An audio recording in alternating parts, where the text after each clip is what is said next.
Hello everyone, my self सी ए काजल डिरोलिया। उम्मीद करते सब बहुत बहुत अच्छे होंगे। हमारा आज का जो डिस्कशन है वो बेसिकली है for CA foundation student, specially उन बच्चों का जिनका अभी नवंबर 2020 में एग्ज़ाम है। अगर उनकी बात करें तो उनके लिए आज हमारा एक बहुत छोटा सा डिस्कशन है, बट अगर एग्ज़ाम पॉइंट ऑफ व्यू से देखें तो इसकी बहुत बड़ी कवरेज भी है एग्ज़ाम में।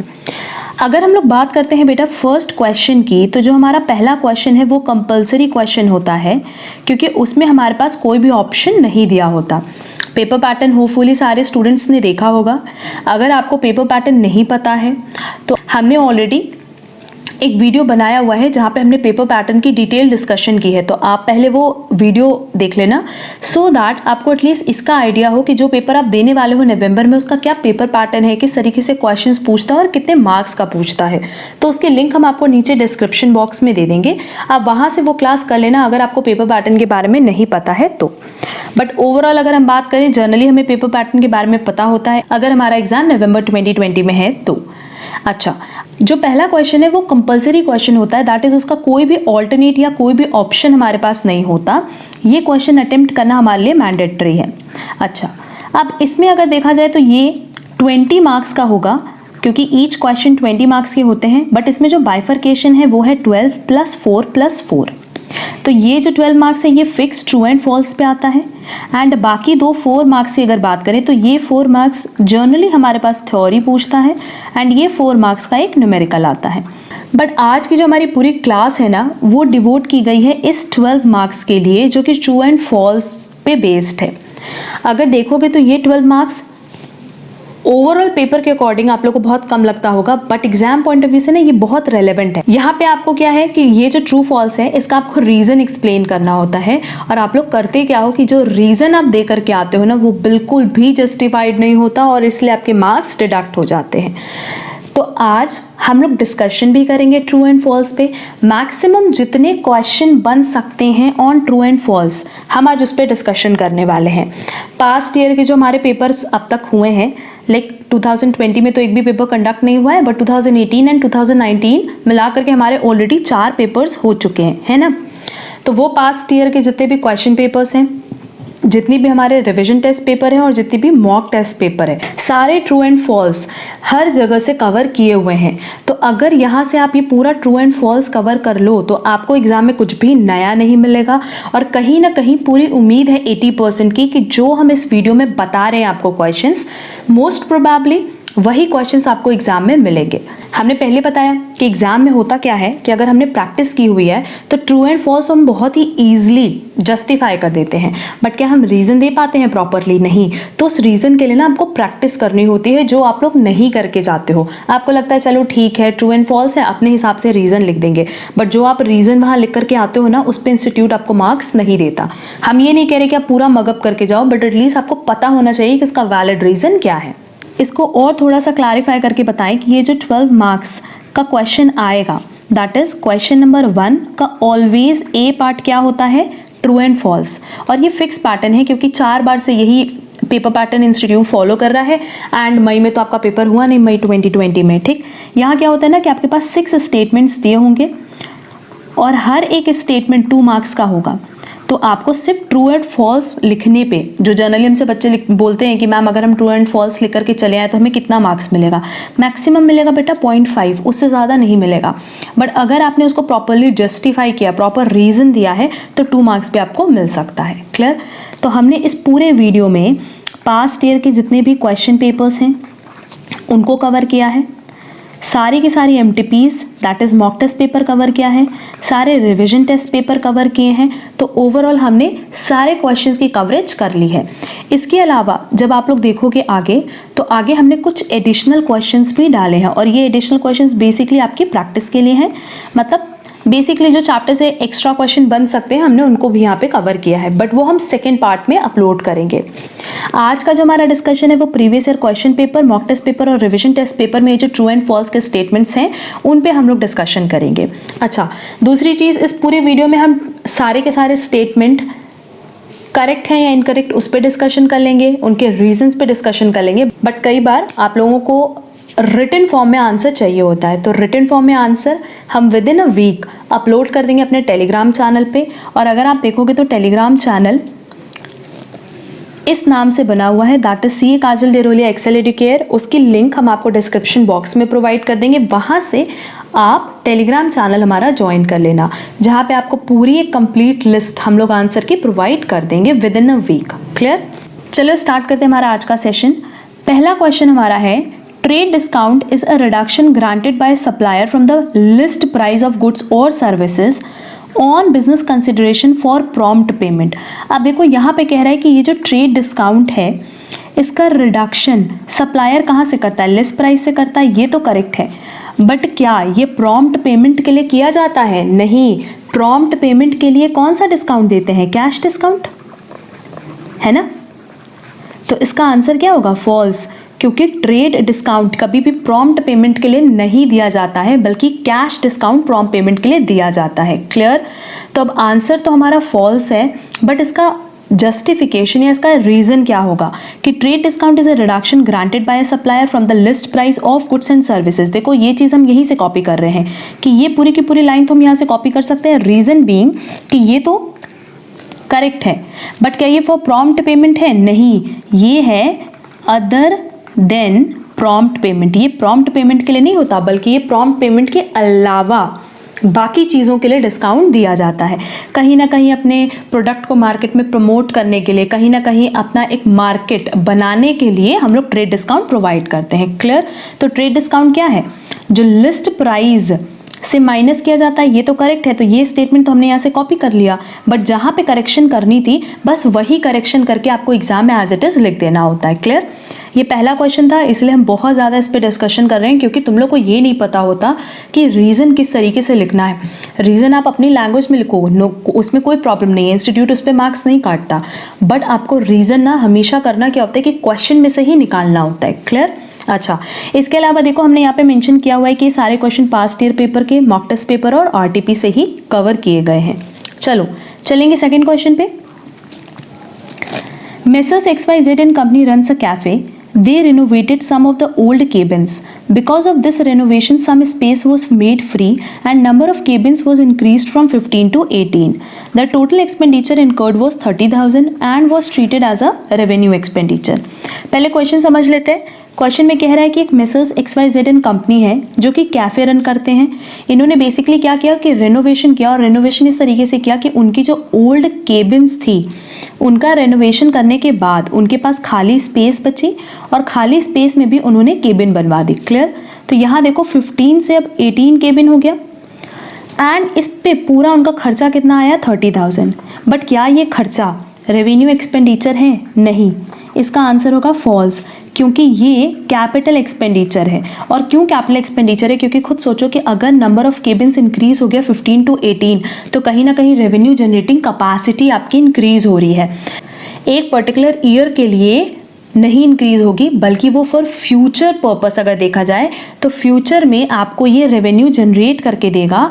एंड हर साल आपका बेसिकली अगर देखा जाए तो ये फ्यूचर रेवेन्यू जनरेटिंग कैपेसिटी आपकी इंक्रीज कर देगी। क्लियर? और हमने पहले भी बताया है, जो हमने एक वीडियो अपलोड किया है related to capital and revenue transactions, उसमें हमने क्लियरली बताया कि कैपिटल एक्सपेंडिचर वो खर्चा होता है जिसको करने से आपको फ्यूचर में कुछ बेनिफिट हो। क्लियर? तो ये किस तरह का खर्चा हो जाएगा? ये हो जाएगा कैपिटल एक्सपेंडिचर। तो आंसर क्या होगा? False. Next, valuation of inventory at cost or NRV whichever is less is based on principle of conservatism, but obviously true है। क्यों ट्रू है? क्योंकि अगर कंजर्वेटिज्म तुम लोग को याद ना हो तो हम बता दें कि कंजर्वेटिज्म एक ऐसा कॉन्सेप्ट है जिसमें ये चीज़ बताया गया है कि अगर कोई भी एंटिसिपेटेड प्रॉफिट है तो आपको उसको इग्नोर करना होता है, आपको उसको कंसिडर नहीं करना होता, ये मान करके कि जिस साल हमें प्रॉफिट होगा उस साल हम उसके बारे में कुछ प्लानिंग करेंगे। बट अगर किसी भी तरह का कोई एंटिसिपेटेड लॉस है, दैट इज आपको आज ही पता है कि फ्यूचर में आपको कोई लॉस होने वाला है, तो हम ये बताते हैं एज पर कंजर्वेटिज्म कॉन्सेप्ट कि आपको इस लॉस के लिए पहले से प्रिपरेशन कर लेनी चाहिए in the form of provision और सो। क्लियर है? तो ये जो हम वैल्यूएशन कर रहे हैं बेटा इन्वेंट्री की एट कॉस्ट और NRV whichever is lower, ये किसकी वजह से करते हैं? Due to conservatism concept. देखो हम इसका एक एग्जांपल देते हैं। अगर हम लोग बात करते हैं कॉस्ट प्राइस की, लेट्स से ये कॉस्ट प्राइस 100 है एंड नेट रियलाइजेबल वैल्यू जो हम उम्मीद कर रहे हैं वो है 120। तो यहाँ पे हमें 20 रुपये का प्रॉफिट दिख रहा है और हमने क्या बोला कि हम स्टॉक का वैल्यूएशन करेंगे एट कॉस्ट प्राइस और NRV whichever is lower that is 100। तो कहीं ना कहीं हमने क्या किया कि ये जो 20 रुपये का प्रॉफिट फ्यूचर में होने वाला है उसको इग्नोर कर दिया। ठीक है, अब नेक्स्ट एग्जांपल लो। अगर मान लो कॉस्ट प्राइस 100 है और हमें पता है कि नेट रियलाइजेबल वैल्यू सिर्फ 80 होगी, तो यहाँ पे 20 रुपये का लॉस है ना। तो हम क्या करते हैं, हम इन्वेंट्री का वैल्यूएशन करते हैं कॉस्ट प्राइस और NRV whichever is lower that is 80 पे। तो हम क्या करें, इस 20 रुपीज़ को कंसिडर करें। ये जो 20 रुपये का हमारा लॉस होने वाला है हम इसको अभी से ही बुक्स में कंसिडर करके चलते हैं। ठीक है, तो अगर हम लोग प्रिंसिपल ऑफ कंजर्वेटिज्म की बात करें तो due to principle of conservatism हम अपनी इन्वेंट्री की वैल्यूएशन करते हैं cost NRV whichever is lower. Clear है? तो आंसर इसका क्या हो जाएगा? ट्रू। ठीक है, फर्स्ट का आंसर क्या था? फॉल्स, और सेकंड का आंसर भी था फॉल्स। अब चलेंगे नेक्स्ट क्वेश्चन पे। Care in case of bill of exchange, the drawer and the payee may not be the same person, but in case of a promissory note, the maker and the payee may be the same person. अब खुद देखो, पहले तो समझो कि question पूछ क्या रहा है।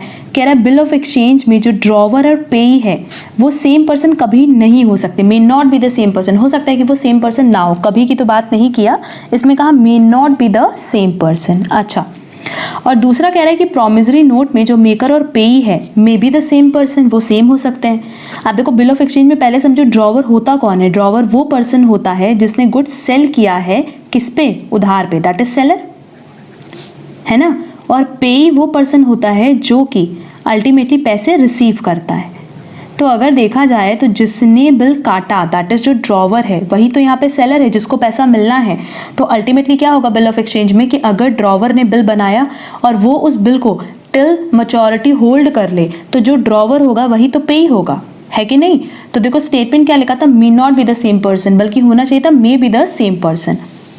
But in case of a promissory note जो मेकर और पेई है may be the same person. और मेकर कौन होता है बेटा यहाँ पे? प्रोमिसरी नोट में मेकर कौन होता है? सेलर नहीं होता है बल्कि परचेजर होता है, जिसने गुड्स परचेज किया उधार पे वो बिल बनाता है या फिर कह लो वो प्रोमिसरी नोट ड्रॉ करता है, ड्राफ्ट करता है। और पेई कौन होता है यहाँ पे? सेलर होता है। तो क्या ये दोनों पार्टी कभी भी सेम हो सकती है? ना, ये कभी भी सेम नहीं हो सकती। तो यहाँ पे आंसर तो फॉल्स होगा। बट देखो इसका रीज़न हम लोग क्या लिखेंगे, रीज़न सिंपली हम लोग लिख सकते हैं कि द ड्रॉवर एंड पेई जो कि यहाँ पे लिखा है may be the same person, not नहीं होगा। But in case of a promissory note the maker and the payee can not be the same person, बस इसकी जगह हम लोग क्या कर देंगे, can not be the same person. और ये स्टेटमेंट लिखने पे हमें पूरा 2 मार्क्स मिल जाएगा। तो हम इसलिए बार बार बता रहे हैं कि आप इसी क्वेश्चन से ही आंसर ड्राफ्ट कर सकते हो। Clear? Next, a partnership firm can not own any assets. देखो अगर हम लोग बात करें पार्टनरशिप फर्म की तो क्या पार्टनरशिप फर्म की अपनी कोई लीगल आइडेंटिटी होती है? नहीं होती है। तुम सबको ये बात पता होगा कि ये कोई लीगल एंटिटी नहीं है। रीज़न बीइंग पार्टनरशिप फर्म का जो रजिस्ट्रेशन है वो कंपलसरी नहीं है, वॉलंटरी है, पहली चीज़। दूसरी चीज़, अगर इसकी कोई लीगल आइडेंटिटी नहीं है, अगर इसकी कोई एग्जिस्टेंस नहीं है तो बट ऑब्वियसली अपने नाम पे एसेट नहीं परचेज कर सकता। हाँ, अगर एसेट परचेज करने की बात है तो इसके पार्टनर्स ज़रूर एसेट परचेज कर सकते हैं। किसके नाम पे? फर्म के नाम पे। That is a partners own the assets of the firm. तो आंसर क्या हो जाएगा बेटा? ट्रू, क्योंकि क्वेश्चन में ये बोला partnership firm can not own any assets. Next, since company has existence independent of its members, it continues to be in existence despite the death, insolvency और change of member। करेक्ट है ये answer. और ये क्या बता रहा है? Due to perpetual existence. अगर हम लोग कंपनी की बात करें तो अब देखो कंपनी की अगर बात करते हैं तो इसका रजिस्ट्रेशन क्या है? मैंडेटरी है। और जैसे हम इसका रजिस्ट्रेशन कराएंगे ना तो बेसिकली क्या होगा कि उस केस में इसको परपीचुअल सक्सेशन माना जाता है। और परपीचुअल सक्सेशन मतलब कोई आए कोई जाए, कंपनी को कोई फर्क नहीं पड़ने वाला, कंपनी कंटिन्यू कर सकती है। तो आंसर क्या होगा? ट्रू। क्लियर? अब ट्रू वाले में आंसर तुम लोग कैसे लिखोगे? सीधे सीधे ये कॉपी कर देना। एज पर perpetual existence company has existence independent of its members, it continues to be in existence despite the death, insolvency और change of members। क्लियर है? अगर स्टेटमेंट करेक्ट है तो सीधे सीधे ये पूरा स्टेटमेंट कॉपी कर सकते हैं। Amount spend for the construction of temporary huts which were necessary for construction of the cinema house and were demolished when the cinema house was ready is capital expenditure. But obviously true है.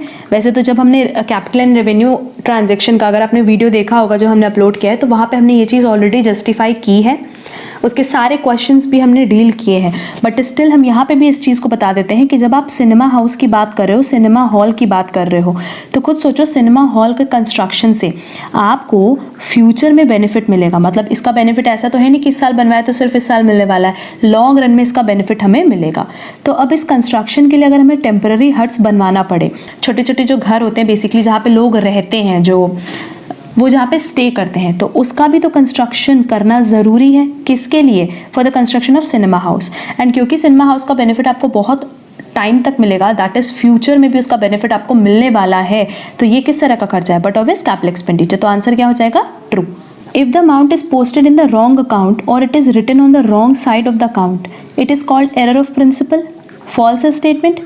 Reason being अगर हम error of principal की बात करें तो error of principal मतलब जहाँ पे आपने एरर किया किससे रिलेटेड? रेवेन्यू को ट्रीट किया हो कैपिटल आइटम की तरह या कैपिटल को ट्रीट किया हो रेवेन्यू आइटम की तरह. मतलब प्रिंसिपल ही आपने चेंज कर दिया. मतलब और इसको अगर हम जस्टिफाई करें तो बेसिकली हम ये कह रहे हैं कि ट्रेडिंग पीएल के आइटम को हम ट्रीट कर रहे हैं बैलेंस शीट में या बैलेंस शीट के आइटम को दिखा रहे हैं ट्रेडिंग पीएल में.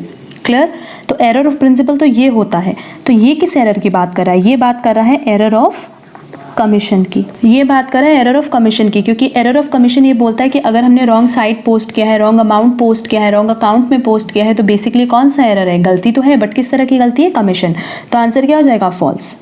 और फॉल्स का रीजन सिंपली क्या हो जाएगा कि ये एक एरर ऑफ कमीशन है and is not error of principle. Clear?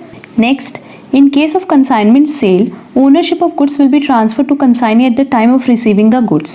सीधे सीधे इसका आंसर क्या है? फॉल्स.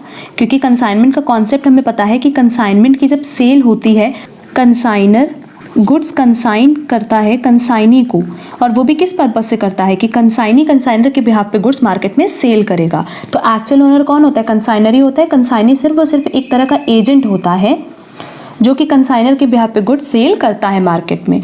तो इस केस में गुड्स की ओनरशिप कभी भी ट्रांसफर नहीं होती, सिर्फ और सिर्फ गुड्स का क्या ट्रांसफर होता है? पोजीशन. तो आंसर क्या हो जाएगा? फॉल्स. और इसको हम सीधे क्या लिख सकते हैं? सिंपली मेंशन कर सकते हैं कि in consignment sale ownership of the goods rest with the consignor till they are sold by the consignee. जब तक कंसाइनी गुड्स बेच ना दे तब तक वो गुड्स का ओनर कौन होता है? Consignor. The consignee does not become the owner of the goods even though goods are in his possession. He acts only as an agent of the consignor. वो सिर्फ और सिर्फ कैसे एक्ट करेगा? As an agent. कहीं भी किसी भी पॉइंट ऑफ टाइम पे क्या वो गुड्स का ओनर बन सकता है? नहीं बन सकता, क्योंकि जब वो गुड्स मार्केट में सेल भी करता है तो उस केस में भी जिसने गुड्स परचेज किया है वो गुड्स का ओनर बन सकता है, पर कंसाइनी कभी भी नहीं. क्लियर है? तो आंसर क्या हो जाएगा? False. Next, in case the due date of a bill falls after the date of closing the account, the interest from the date of closing to such date is known as red ink interest. But obvious true. हम लोग यही करते हैं ना. अगर हम लोग देखें एवरेज ड्यू डेट में जब हमने कैलकुलेशन किया था, तो अगर ड्यू डेट बिल की फॉल हो रही थी after the date of closing the account, मतलब अगर अकाउंट क्लोज करने के बाद ड्यू डेट आ रही थी, तो बेसिकली हम उस पर कोई इंटरेस्ट नहीं देते, बल्कि हम लोग क्या करते हैं कि अपोजिट में वही इंटरेस्ट रेड इंक में नोट डाउन करते हैं. और वो भी रेड इंक में कब से कब तक की नोट डाउन करते हैं? डेट ऑफ क्लोजिंग से लेकर के such due date, date of closing से लेकर के जो ड्यू डेट आ रही है बिल की, इस टाइम पीरियड का जो भी इंटरेस्ट आता है वो रेड इंक में. Limited liability partnership LLP is governed by Indian partnership act 1932. सीधे सीधे आंसर क्या है? फॉल्स. क्योंकि अगर एलएलपी की बात करें तो एलएलपी के लिए एक अलग एक्ट बना हुआ है, एलएलपी एक्ट 2008, और बेसिकली ये गवर्न्ड होता है LLP act 2008, that is limited liability partnership act 2008, जहाँ पे एलएलपी का रजिस्ट्रेशन क्या है? मैंडेटरी है. बट इंडियन पार्टनरशिप एक्ट 1932 में बात करें तो जो ट्रेडिशनल पार्टनरशिप थी उसका रजिस्ट्रेशन कहीं भी मैंडेटरी नहीं है. नेक्स्ट देखते हैं, overhauling expenses for the machine of motor car to get better fuel efficiency is revenue expenditure. तो देखो सिंपली अगर हम लोग इसमें बात करें इस क्वेश्चन की, तो आंसर तो इसका फॉल्स होगा ना बेटा. क्यों? क्योंकि देखो अगर यहाँ पे कह रहा है ओवरहॉलिंग एक्सपेंसेस, तो ओवरहॉलिंग मतलब कि जो रिपेयरिंग कॉस्ट आती है, और आप रिपेयर किसका करा रहे हो? मोटर कार के इंजन का. अच्छा, इंजन का जब आप रिपेयर करा रहे हो तो उससे फ़ायदा क्या मिल रहा है कि फ्यूल एफिशिएंसी आपकी अच्छी हो जा रही है, दैट इज़ बेटर हो जा रही है, इंक्रीज हो जा रही है। फ्यूल एफिशिएंसी अगर अच्छी हो रही है तो उसका बेनिफिट तो आपको लॉन्ग रन में मिलेगा, क्योंकि कहीं ना कहीं आपकी रनिंग कॉस्ट कम आएगी। हर साल आपकी रनिंग कॉस्ट कम आएगी, क्योंकि कहीं ना कहीं फ्यूल एफिशिएंसी अगर इंक्रीज हुई है तो वो तो हर साल के लिए हुई है, ऐसा तो नहीं कि सिर्फ एक पर्टिकुलर ईयर के लिए हुई है। तो इस खर्चे का बेनिफिट आपको फ्यूचर में भी मिलेगा, that is for more than 1 year मिलेगा। तो उस केस में क्या ये रेवेन्यू एक्सपेंडिचर होगा? नहीं, ये कैपिटल एक्सपेंडिचर होगा। क्लियर?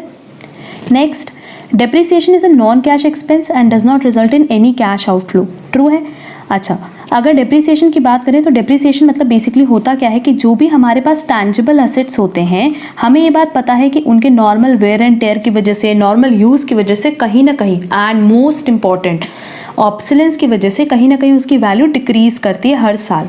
और क्योंकि जब आप उसको लगातार यूज़ कर रहे हो तो वो अपनी वैल्यू में डिप्रिशिएट करता है, दैट इज डिक्रीज करता है। बट क्या आपकी पॉकेट से कहीं पे भी कोई कैश आउटफ्लो होता है? नहीं, आपकी पॉकेट से कहीं पे भी कोई कैश आउटफ्लो नहीं होना है। क्लियर? तो वही चीज़ यहाँ पे मेंशन की है कि क्या डेप्रिसिएशन एक नॉन कैश एक्सपेंस है? तो आंसर क्या होगा? ट्रू। और स्टेटमेंट की अगर हम लोग बात करें तो स्टेटमेंट हम लोग क्या लिख सकते हैं कि depreciation is a non cash expense and unlike other normal expenditure, जैसे अगर हम लोग बात करते हैं सैलरी की, वेजेस की, तो does not result in any cash outflow. क्या हमारी पॉकेट से कुछ भी जाना है? नहीं जाना है। तो बट ऑफ इस डेप्रिसिएशन क्या होगा? नॉन कैश एक्सपेंस होगा। आंसर हो जाएगा true. Next, fees receive for life membership is a revenue receipt as it is of recurring nature. देखो दोनों ही पॉइंट गलत दिया है, ना तो ये रेवेन्यू रिसीट है और ना ही रेकरिंग नेचर है। लाइफ मेंबरशिप फीस की अगर बात करें तो जो नॉन प्रॉफिट ऑर्गेनाइजेशन है उसमें मेंबर बनने के लिए आप करते क्या हो कि एक बार में पेमेंट कर देते हो, और ये जो पेमेंट आप करोगे ये फॉर लाइफ लॉन्ग होगा।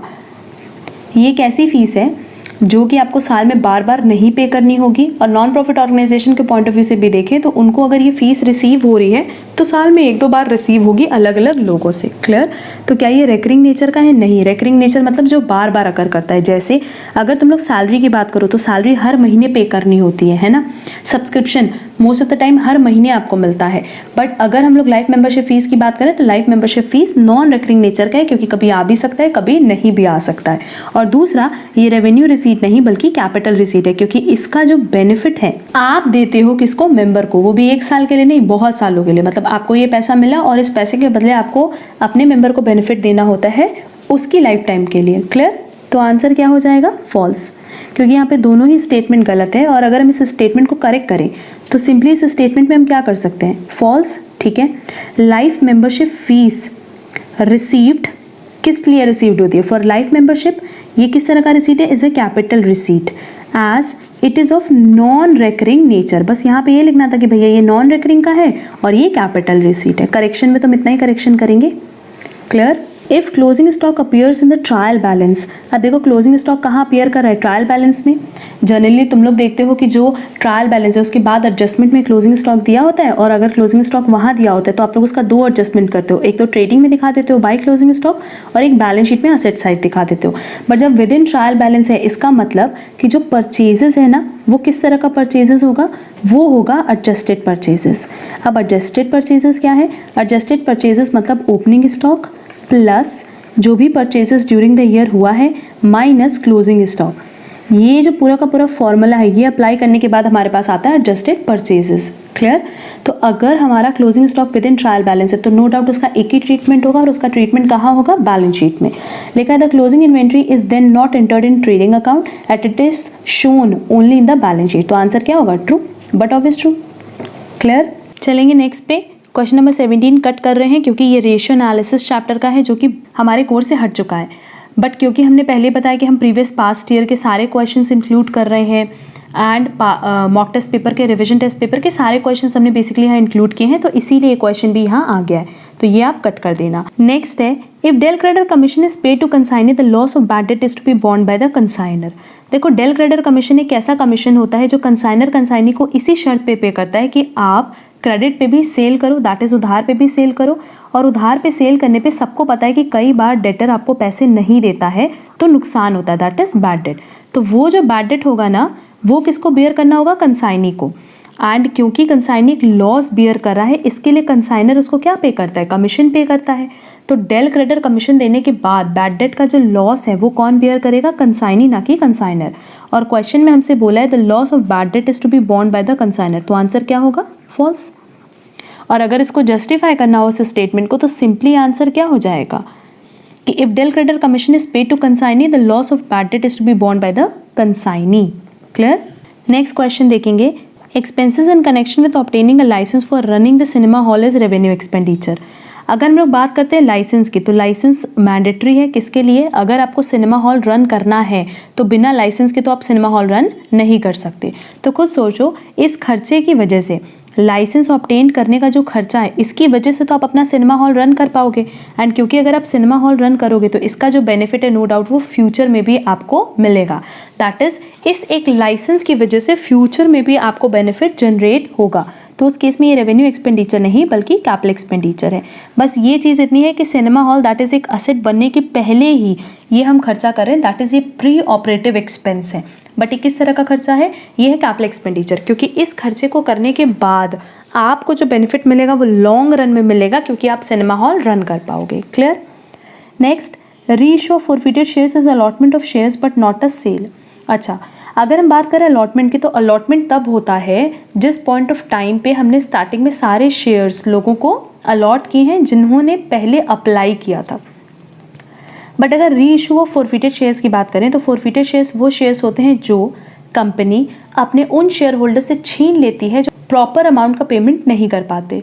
अगर आप किसी भी पेमेंट में डिफ़ॉल्ट करते हो तो कंपनी क्या करती है? आपसे शेयर छीन लेती है, और वो शेयर छीन करके जनरली कंपनी अपने पास नहीं रखती बल्कि किसी और पर्सन को अलॉट कर देती है। क्लियर?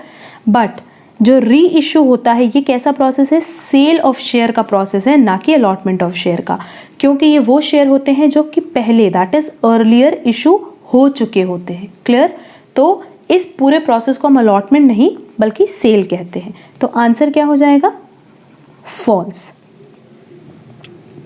और फर्स्ट का आंसर भी क्या है? फॉल्स, क्योंकि आंसर क्या था? Capital expenditure. Next, if the effect of errors committed cancel out, the errors will be called compensating errors and the trial balance will disagree।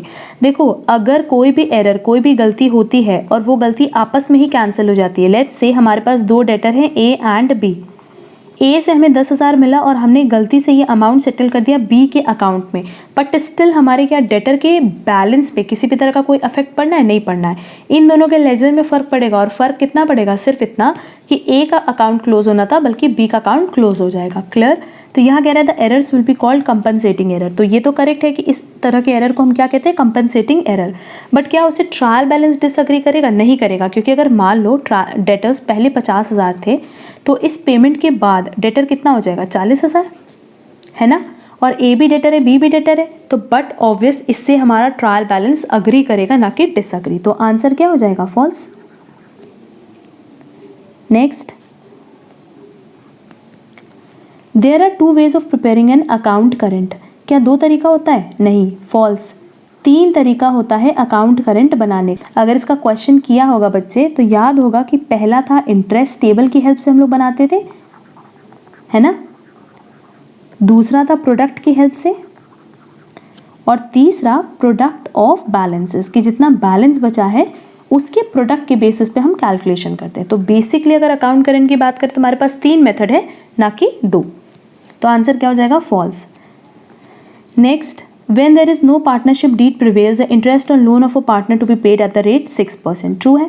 अगर हमारे पास पार्टनरशिप डीड नहीं होगी तो 2 ही तो चीज़ है, एक तो इंटरेस्ट ऑन लोन दिलाएगा एट द रेट 6%, और एक प्रॉफिट एंड लॉस जो शेयरिंग रेशियो है that is PSR, profit sharing ratio, ये हमेशा क्या होगा? इक्वल होगा। और ये दोनों कब होगा? जब हमारे पास कोई पार्टनरशिप डीड ना हो। तो आंसर क्या हो जाएगा? ट्रू। नेक्स्ट, क्वेश्चन नंबर 24 हम अगेन कट कर दे रहे हैं, रीजन बीइंग ये हमारा है रेशियो एनालिसिस चैप्टर से। देखेंगे नेक्स्ट क्वेश्चन, कह रहा है accrual concept implies accounting on cash basis. देख लो, 2 ऐसी चीज़ें बोल रहा है जो कि कभी भी एक दूसरे से लिंक नहीं हो सकती। आंसर क्या होगा? फॉल्स, क्योंकि अक्रूवल कंसेप्ट हम सबको पता है जहाँ पे हम इनकम और एक्सपेंसेस को रिकॉग्नाइज करते हैं बुक्स में, किसके बेसिस पे? ईयर टू ईयर बेसिस पे या फिर कह लो पीरियड बेसिस पे, कि जो करंट ईयर से रिलेटेड इनकम और एक्सपेंस है उसको हम करंट ईयर के बुक्स में रिकॉर्ड करते हैं, फिर भले हमने उसके लिए पेमेंट किया हो या ना किया हो, और इनकम के पॉइंट ऑफ व्यू से देखें तो भले हमने उसके लिए कैश रिसीव किया हो या ना किया हो। मतलब कैश इनफ्लो और आउटफ्लो के बेसिस पे हम इनकम एक्सपेंस को रिकॉर्ड नहीं करते, बल्कि वो current year that is period के बेसिस पे रिकॉर्ड होता है। बट कैश बेसिस में क्या होता है कि हम उन इनकम और एक्सपेंसेस को बुक्स में रिकॉर्ड करते हैं जिसके लिए हमने कोई कैश रिसीव्ड किया हो या कैश पेमेंट किया हो। क्लियर? तो आंसर हो जाएगा false. Next, the sales book is kept to record both cash and credit sales. बिल्कुल गलत है। सेल्स बुक क्या है? एक सब्सिडरी बुक है, और ये जो सब्सिडरी बुक है बेसिकली ये सेल्स बुक क्यों बनाई जाती है? ताकि जितना भी क्रेडिट पे दैट इज उधार पे गुड्स सेल हुआ है, जितना भी उधार पे गुड्स सेल हुआ है सिर्फ उसको रिकॉर्ड करने के लिए। और कैश सेल के लिए क्या होता है बेटा? कैश बुक या कैश अकाउंट। क्लियर है? तो आंसर क्या हो जाएगा? False. Next, bank reconciliation statement is prepare to arrive at the bank balance. ये भी फॉल्स है, क्योंकि बैंक बैलेंस हम BRS that is bank reconciliation statement कभी भी इसलिए नहीं बनाते क्योंकि हमें बैंक बैलेंस पता करना होता है, सिर्फ इसलिए बनाते हैं सो दैट हम अपना जो हमने मतलब कस्टमर ने जो अपने यहाँ बैंक अकाउंट बनाया है वो और बैंक में एक्चुअली जो उसका अकाउंट मेंटेन हो रहा है वो उसके बीच में जो भी डिफरेंस है उसको रिकंसाइल कर पाए। मतलब इसका और इसका बैलेंस सेम होना चाहिए, बट अगर इसका बैलेंस सेम नहीं, मतलब अगर मान लो हम कस्टमर हैं तो हमने अपने यहाँ बुक्स मेंटेन की होगी जहाँ पे हमने अपना बैंक अकाउंट बनाया होगा और बैंक की तरफ से पासबुक मिलेगी, तो बेसिकली दोनों का बैलेंस मैच करना चाहिए ना। अगर वो मैच नहीं करता तो उसका जो डिफरेंस है उसको रिकंसाइल करने के लिए हम BRS बनाते हैं। क्लियर? तो उसका सीधे सीधे आंसर क्या हो जाएगा? फॉल्स।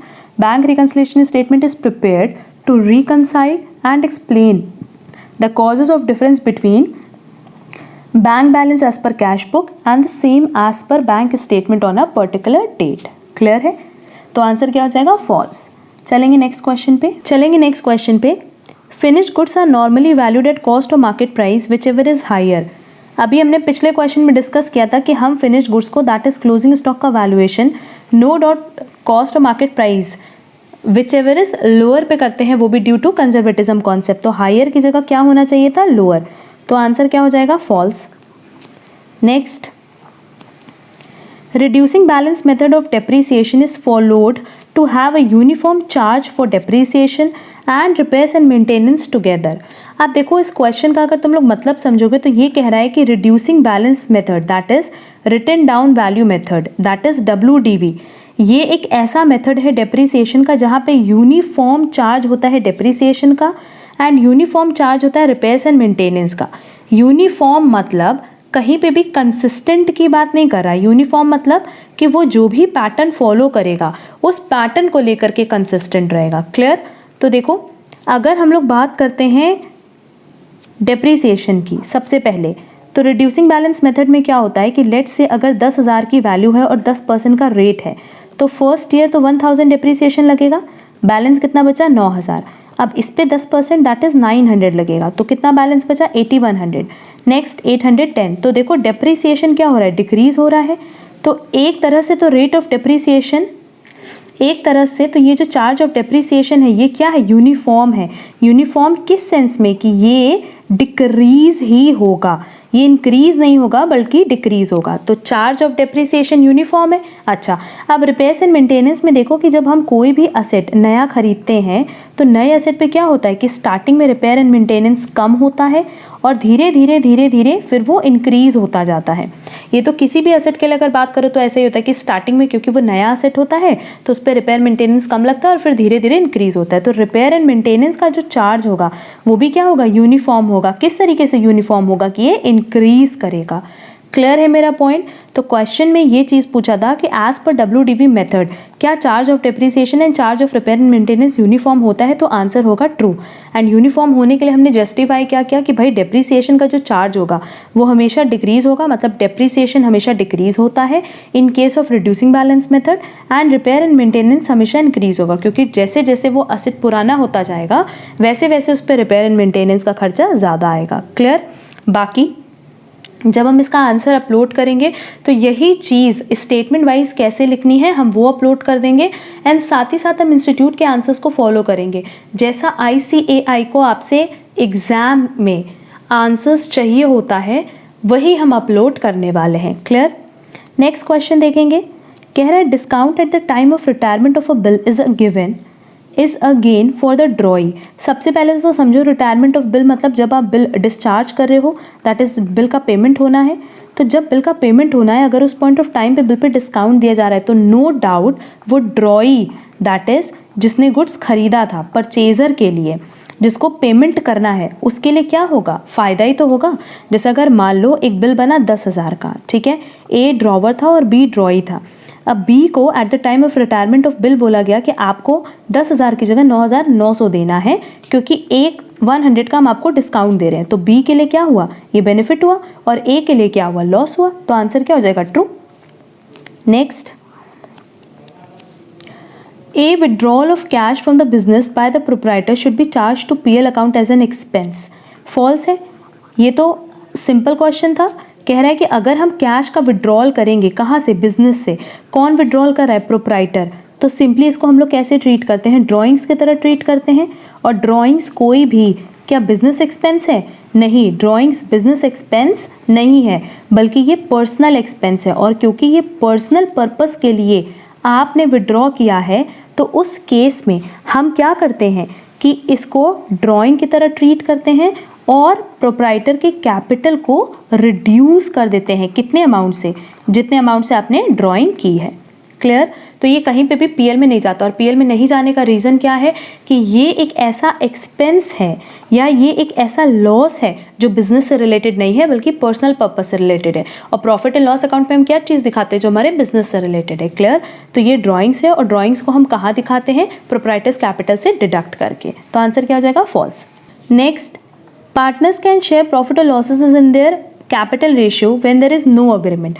अब देखो, अगर हमारे पास पार्टनरशिप डीड नहीं है या किसी भी तरह का कोई अग्रीमेंट नहीं है, तो हमने अभी पहले डिस्कस किया कि दो चीज़ें होती हैं। पहला कि जो आपका प्रॉफिट शेयरिंग रेशियो है वो हमेशा क्या होता है? इक्वल होता है।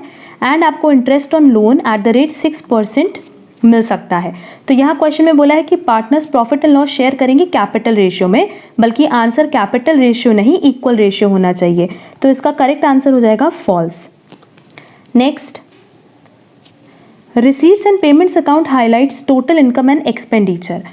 अगर हम बात करें नॉन प्रॉफिट ऑर्गेनाइजेशन की, तो नॉन प्रॉफिट ऑर्गेनाइजेशन में जो हम रिसीट एंड पेमेंट अकाउंट बनाते हैं, ड्राफ्ट करते हैं, वो बेसिकली किसके इक्विवेलेंट होता है? इक्विवेलेंट टू कैश बुक और इक्विवेलेंट टू कैश अकाउंट, जैसा कि हमने पहले भी डिस्कस किया था।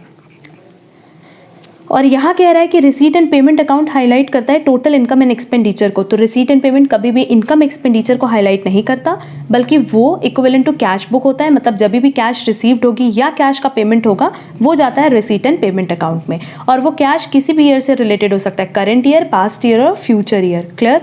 बट अगर हम बात करते हैं इनकम एंड एक्सपेंडिचर की, तो उसके लिए हम नॉन प्रॉफिट ऑर्गेनाइजेशन में एक अलग से अकाउंट ड्राफ्ट करते हैं, that is income and expenditure account. और उसके थ्रू हम surplus and deficit find out करते हैं, जो कि बेसिकली इक्विवेलेंट टू होता है profit and loss account. Clear?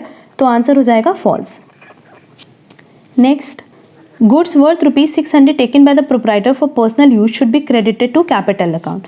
तो बेसिकली ये जो 600 का गुड्स आपने विड्रॉ किया है, अपने पर्सनल यूज के लिए किया है, तो ये ड्राइंग्स की तरह ट्रीट करेंगे। तो सबसे पहले हम लोग इसकी जर्नल एंट्री पास करके देख लेते हैं कि सिंपली इसकी एंट्री क्या हो जाएगी? Drawings account debit to purchases account, क्योंकि यहाँ पे कैश नहीं विड्रॉ कर रहे हैं बल्कि गुड्स विड्रॉ कर रहे हैं। तो करेक्ट एंट्री होगी drawing account debit to purchases account. तो क्रेडिट किसको करेंगे? परचेजेस को। एंड यहाँ लिखा है कि should be credited to capital account, जो कि रॉन्ग है। तो आंसर हो जाएगा false. Next, amount paid to management company for consultancy to reduce the working expenses is capital expenditure if the reduced working expenses will generate long term benefits to the entity। But अब इस correct इसका answer क्या होगा? True. क्योंकि अगर ये statement देखो तो इसमें बोला है कि अगर कोई भी पैसा आप मैनेजमेंट कंपनी को पे कर रहे हो, किसके लिए? कंसल्टेंसी के लिए। और वो कंसल्टेंसी किसके रिगार्डिंग देंगी कि आप अपना वर्किंग एक्सपेंसेस, दैट इज जो डे टू डे एक्सपेंसेस है, आप उसको कैसे रिड्यूस कर सकते हो।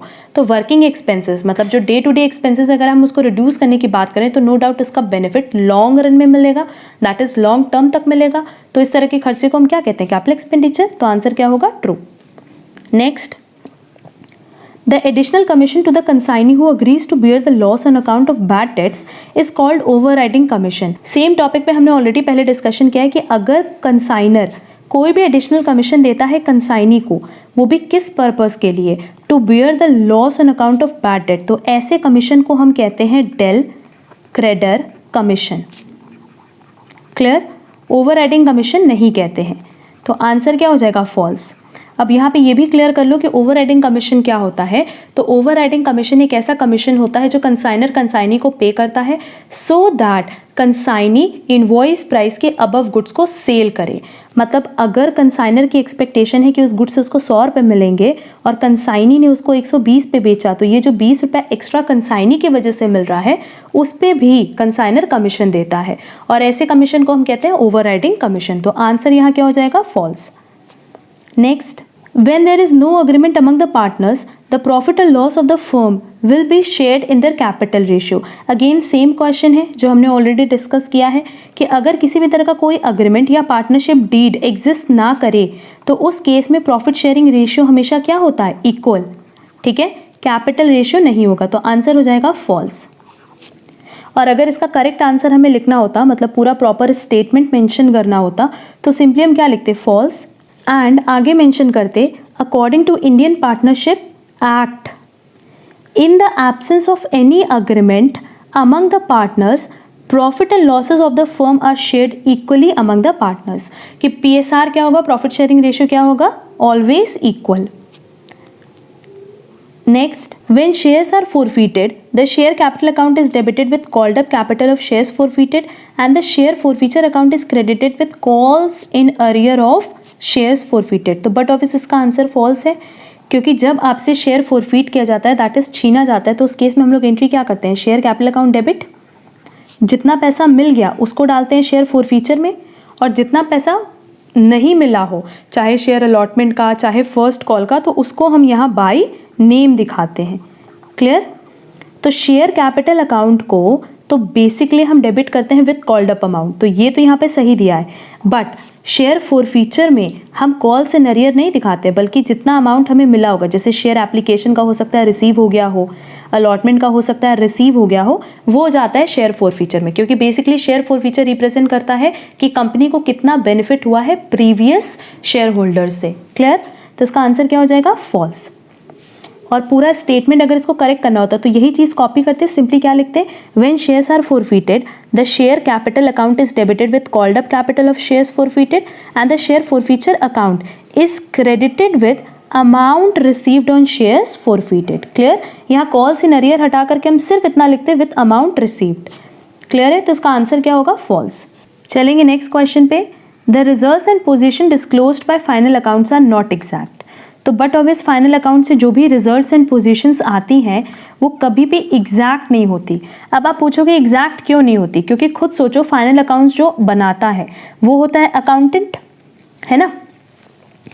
और अकाउंटेंट जब फाइनल अकाउंट्स बनाता है तो वो बेसिकली अपने assumptions, principles, conventions, concepts and personal judgement पे बेस्ड होता है। उनके पर्सनल जजमेंट के बेसिस पे फाइनल अकाउंट्स बना होता है। लेट्स से अगर हम बात कर रहे हैं डेप्रिसिएशन की, तो कोई लोग SLM मेथड लगाएगा तो कोई लोग WDV मेथड लगाएगा। वैसे अगर हम लोग बात कर रहे हैं लेट्स से इन्वेंट्री की, तो कोई फीफो पे वैल्यूएशन करेगा तो कोई लीफो पे वैल्यूएशन करेगा। तो यहाँ कहीं ना कहीं अपना अजम्पशन, अपना पर्सनल जजमेंट है, तो कभी भी फाइनल अकाउंट एग्जैक्ट नहीं होता। That is true. Next, the rational behind the opening of a suspense account is to tally the trial balance. कभी भी नहीं, इसका आंसर होगा फॉल्स। क्यों? क्योंकि सस्पेंस अकाउंट हम ओपन तो करते हैं, नो डाउट। अब आप लोग बोलोगे कि मैम ट्रायल बैलेंस को टैली करने के लिए ही तो सस्पेंस अकाउंट खोलते हैं। बिल्कुल नहीं।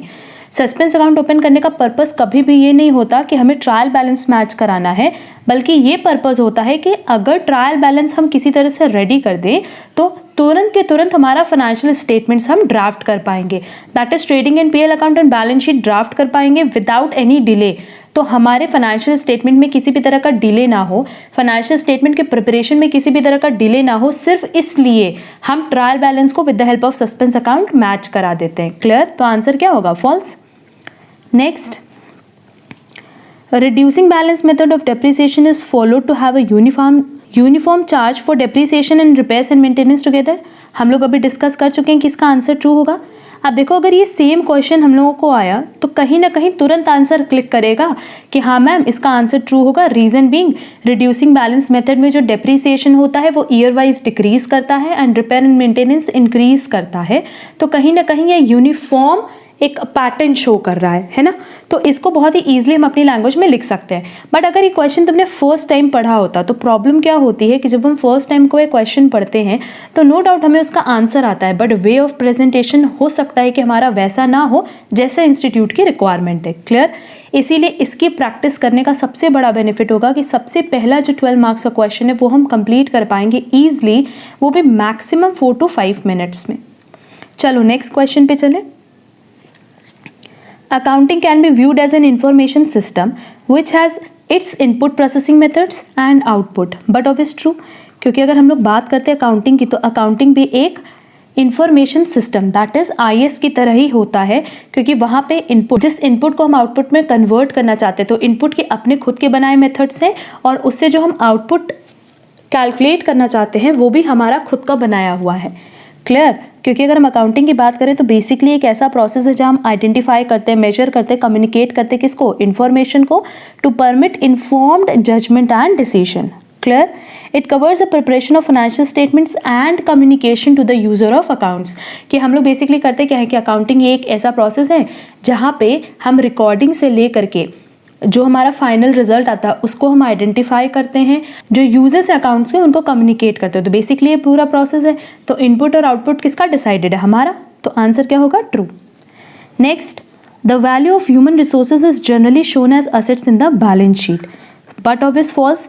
ऐसा होना तो चाहिए, क्योंकि अगर किसी भी बिजनेस ऑर्गेनाइजेशन की बात करें और इस चीज़ की बात करें कि वो बिजनेस ऑर्गेनाइजेशन क्यों बेटर है फ्रॉम इट्स कॉम्पिटिटर, तो उसका रीज़न होता है ह्यूमन रिसोर्स। अगर आपके यहाँ जो लोग काम करें दैट इज़ एम्प्लॉयज़, अगर वो अच्छे हैं तो कहीं ना कहीं आपके बिजनेस की गुडविल इंक्रीज होगी एंड आपके बिजनेस में प्रॉफिट होगा। क्लियर? तो बेसिकली तो ह्यूमन रिसोर्सेज को हमें एज असेट दिखाना चाहिए, पर क्या हम उसको असेट दिखाते हैं? नहीं दिखाते। क्यों नहीं दिखाते? क्योंकि हम कभी भी उनकी valuation in terms of money, that is money measurement form में नहीं कर सकते। And as per money measurement concept यही चीज़ है कि कोई भी चीज़ जिसको आप मॉनेटरी टर्म्स में कन्वर्ट नहीं कर सकते उसको आप अपने बुक्स में रिकॉर्ड नहीं कर सकते। तो इसका आंसर क्या हो जाएगा? फॉल्स। क्लियर? और इसका अगर हमें आंसर लिखना हो तो सिंपली हम क्या लिखेंगे? इसी क्वेश्चन से आंसर निकालेंगे। The value of human resources can not be measured in monetary terms, thus it will not be shown in the balance sheet. Clear है? Next, the financial statement must disclose all the relevant and reliable information in accordance with the full disclosure principle। इसमें तो कोई दिक्कत नहीं है, सीधे सीधे answer true हो जाएगा, क्योंकि हम लोग जो फाइनेंशियल स्टेटमेंट बनाते हैं उसमें यही चीज़ रखते हैं कि अगर हमें उसको ज़्यादा रेलिवेंट, रिलायबल मतलब भरोसे के लायक बनाना है तो जितनी भी चीज़ें हैं सबका सब डिस्क्लोज कर दो। Next, the debit notes issued are use to prepare sales return book. False, क्योंकि डेबिट नोट कब इशू होता है? जब परचेज रिटर्न बुक होती है, और यहाँ पे अगर क्रेडिट नोट होता तो आंसर क्या होता? करेक्ट। क्लियर है? तो दोनों में से हम क्या चीज़ चेंज करेंगे? ये आंसर क्या लिखेंगे कि ये आंसर फॉल्स है। क्यों फॉल्स है? The debit notes issued are use to prepare purchase return book. Clear? जैसे परचेज क्या होता है? हमेशा डेबिट होता है ना, तो परचेज रिटर्न बुक के लिए डेबिट नोट ही इशू करेंगे। और वैसे ही सेल्स हमेशा क्या होता है? क्रेडिट होता है, तो सेल्स रिटर्न के लिए हमेशा क्रेडिट नोट इशू करते हैं। क्लियर है? Next, in account current red ink interest is treated as negative interest, but obvious negative interest की तरह ही ट्रीट करते हैं। आंसर ट्रू होगा, क्योंकि अभी हमने बताया ना कि जब बुक्स क्लोज हो जाती है तो क्लोजर से लेकर के ड्यू डेट तक की जो भी इंटरेस्ट होती है उसको हम कहाँ दिखाते हैं? लेजर में दिखाते हैं, बट रेड इंक से दिखाते हैं, अपोजिट साइड दिखाते हैं। तो जब आप अपोजिट साइड दिखा रहे हो तो क्या है? Negative interest. Next, a tallied trial balance means that the books of accounts have been prepared as per accepted accounting principles। कभी भी नहीं, क्योंकि अगर हमारा ट्रायल बैलेंस टैली हो भी रहा है तो with the help of trial balance हम सिर्फ एक ही चीज़ चेक कर सकते हैं, और वो क्या है? Arithmetical accuracy. मतलब with the help of trial balance अगर हमें कुछ चेक करना है तो हम क्या चेक कर सकते हैं? Only arithmetical accuracy. अगर हम लोग बात करें ट्रायल बैलेंस की, तो कई सारे ऐसे एरर्स होते हैं जो एग्जिस्ट करते हैं बट स्टिल हमारा ट्रायल बैलेंस मैच कर जाता है। जैसे अभी हमने बताया था कंपनसेटिंग एरर, अगर कंपनसेटिंग एरर है तो भी तुम्हारा ट्रायल बैलेंस मैच कर जाता है। एरर ऑफ प्रिंसिपल की बात करो, जैसे आपने किसी कैपिटल आइटम को ट्रीट किया एज रेवेन्यू या रेवेन्यू आइटम को ट्रीट किया कैपिटल, वहाँ पे भी हमारा ट्रायल बैलेंस मैच कर जाता है। तो ट्रायल बैलेंस मैच करना मतलब कभी भी ये नहीं होता कि हमारी बुक्स ऑफ अकाउंट्स परफेक्ट है, बल्कि वो सिर्फ और सिर्फ शो करता है अरिथमेटिकल एक्यूरेसी। क्लियर है? Next, capital plus long term liabilities is equal to fixed asset plus current asset plus cash minus current liability. अब देखो, अगर हम लोग ये वाला क्वेश्चन देखें तो सिंपली आंसर क्या होगा? फॉल्स। क्यों फॉल्स होगा? क्योंकि इसने कैश को 2 बार इंक्लूड कर लिया। भाई करंट एसेट में तो ऑलरेडी कैश इंक्लूड होता है ना, तो करंट एसेट में जब कैश इंक्लूड होता है तो यहाँ कैश अलग से दिखाने की ज़रूरत नहीं थी, है ना। अगर कैश यहाँ नहीं होता तो आंसर क्या होता? ट्रू। तो सिंपली हम लोग क्या करेंगे कि ये आंसर फॉल्स है। रीज़न बीइंग कि ये जो राइट हैंड साइड अगर देखा जाए, ये साइड देखा जाए तो कैश को ट्वाइस 2 बार इंक्लूड किया है, एक तो करंट असेट्स में और एक अलग से कैश में। तो इसको करेक्ट करके दिखा देंगे। Capital that is equity plus long term liability is equal to fixed asset plus current asset minus current liability. Clear है? इसका आंसर क्या होगा? False. Next, consignment account is of nature of real account. False, क्योंकि अगर हम consignment की बात करें तो कंसाइनमेंट का सिंपली एट द एंड जो बैलेंस आता है वो क्या आता है? Either profit